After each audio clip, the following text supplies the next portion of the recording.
Shalom, selamat pagi Bapak Ibu Saudara-saudara. Puji Tuhan, kembali dengan penuh sukacita saya menyapa Bapak Ibu Saudara dimanapun berada. Kembali sebelum kita disibukkan dengan berbagai macam tugas tanggung jawab dan aktivitas kita, kembali mari kita merenungkan firman Tuhan. Sekali lagi, bahwa firman Tuhan di pagi hari ini saya percaya akan menolong kita semakin bijaksana di tahun yang baru. Matius pasal yang ke-7 menjadi perenungan kita lagi, ayat yang 24 sampai 27. Namun kita hanya akan membaca ayat 24 sampai yang ke-25 sebagai dasar perenungan kita. Demikian firman Tuhan, dua macam dasar.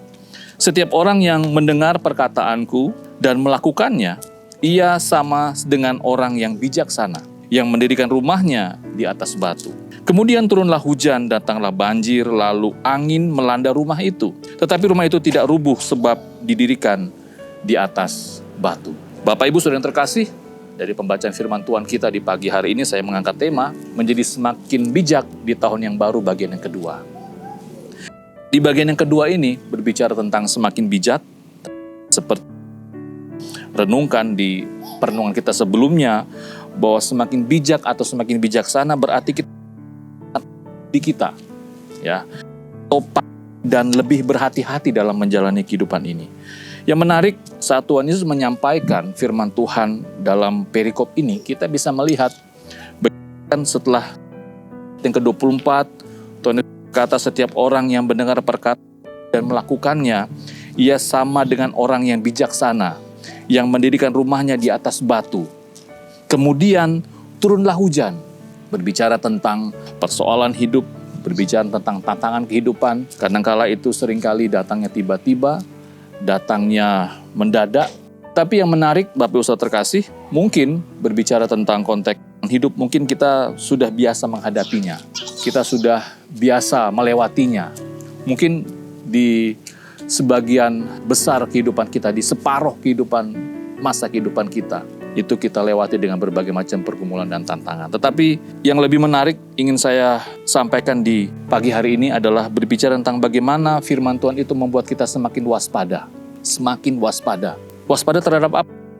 Kalau kita melihat sekali lagi sama seperti Tuhan Yesus yang dicobai oleh iblis di padang gurun setelah dia berpuasa. Sebagai orang percaya juga menghadapi yang namanya pencobaan.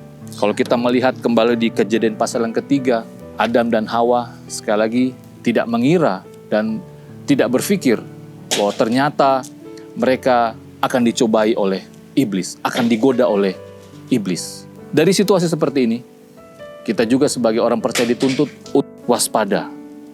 Apa? Karena dengan membenturkan antara kehendak Allah, ya, sehingga kita bisa bersikap kompromi.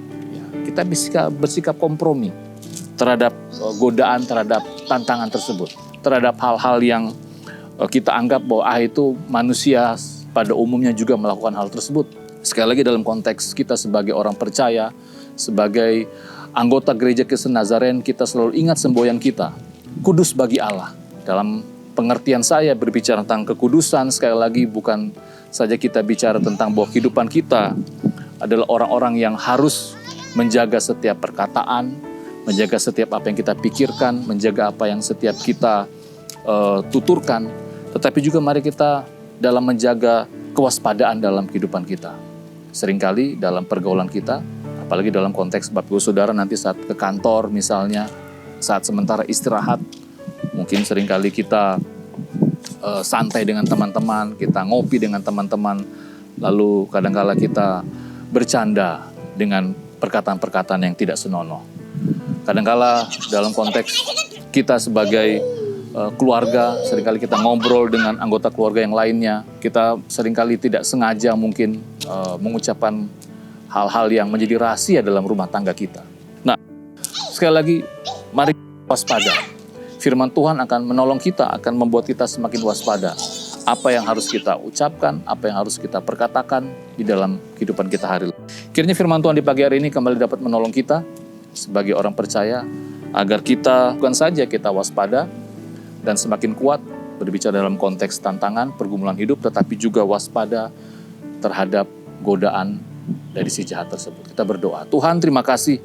Kami bersyukur bahwa firman Tuhan bukan saja menjadikan kami semakin bijaksana dalam menghadapi tantangan kehidupan, tapi juga menjadi kami semakin bijaksana dan semakin waspada terhadap godaan dari si iblis, dari si jahat. Terima kasih Bapa, kami sekali lagi mohon rahmat-Mu, mohon hikmat-Mu, agar kami dimampukan untuk membedakan mana kehendak Allah dan mana yang bukan kehendak Allah. Terima kasih Bapa, ini doa kami. Berkati apa yang kami kerjakan dan juga berkati orang yang kami kasihi. Amin.